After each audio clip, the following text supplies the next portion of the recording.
Hey, what's up guys? Welcome back to Sonic Academy. My name's Nate from Protoculture and Shadow Chronicles, and today I want to take a look at some of the best DAWs for budget-conscious musicians and beginners. Now, I'm not going to get into DAW wars territory here.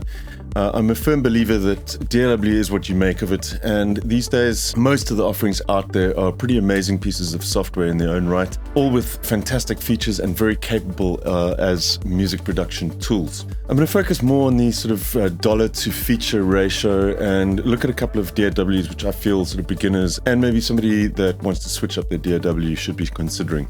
I realized that Ableton, Cubase, FL Studio, some of the more popular DAWs do actually have intro versions. I'm not going to include these for good reason.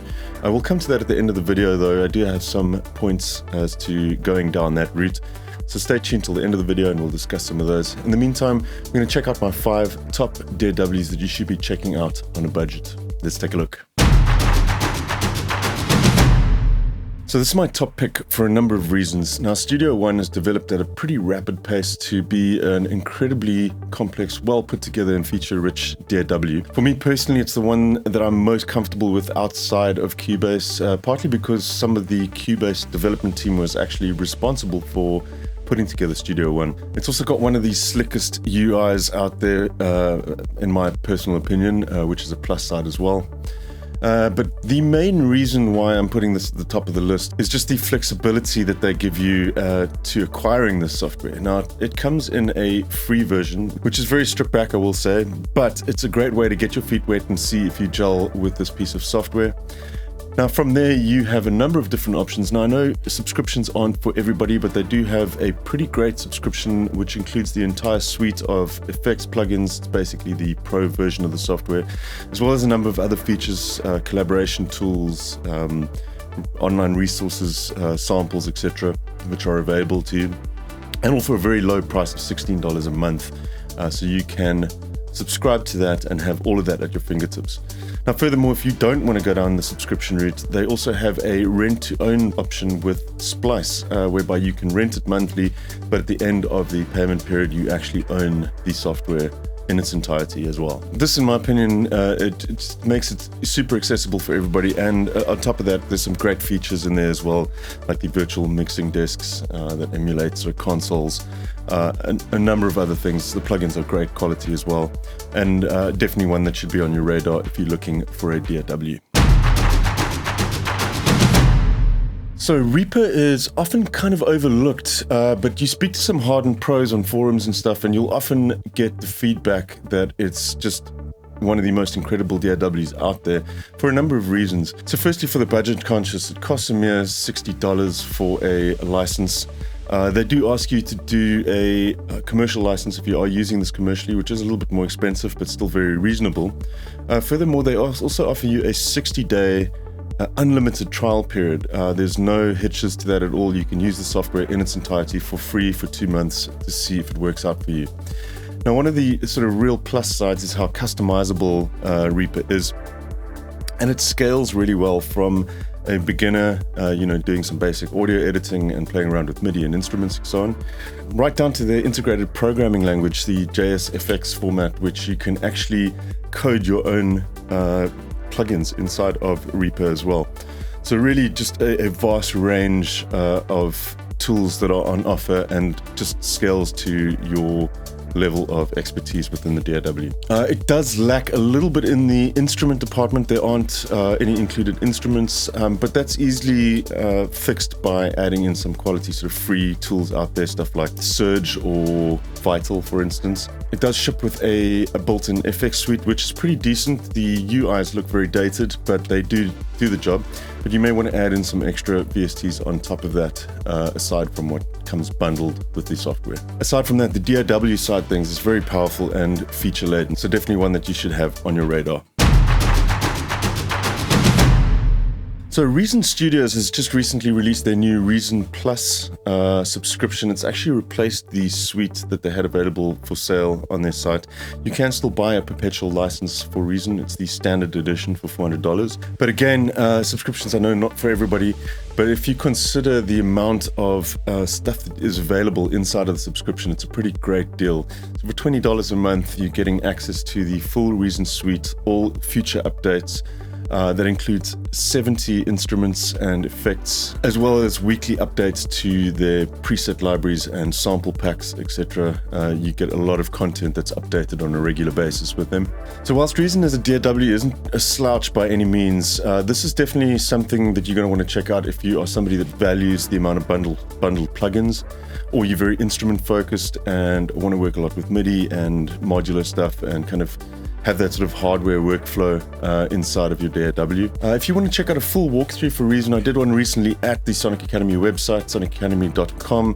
It focuses mainly on the Reason rack, how to use all of the bundled instruments and so forth, not so much about the actual DAW itself. But you're welcome to go check that out if you are looking for a sort of all-inclusive tutorial on how to use those instruments.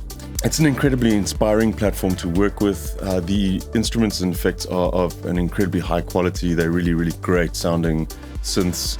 The MIDI generators or the MIDI plugins are fantastic as well. Some of these sort of random sequences and just clever like percussion tools and so on. Very, very cool stuff. You also have the added benefit as well of having the rack plugin, which gives you access to all of those instruments, all of those sound sources, etc. Inside another DAW. So if you are already in a DAW, this is still a great option to consider if you're looking to bolster your set of plugins or instruments. It's a really cool platform to play around with.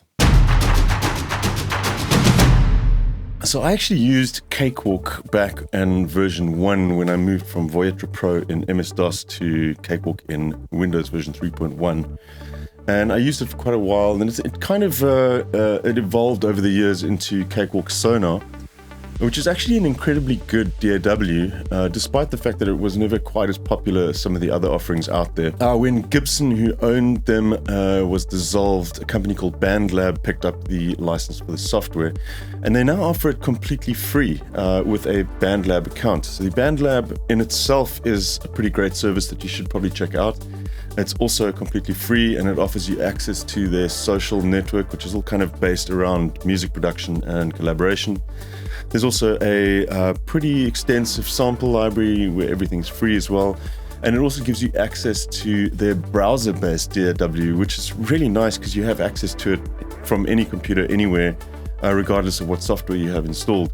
And it's a great little sketch pad to kind of jot down ideas outside of the studio as well.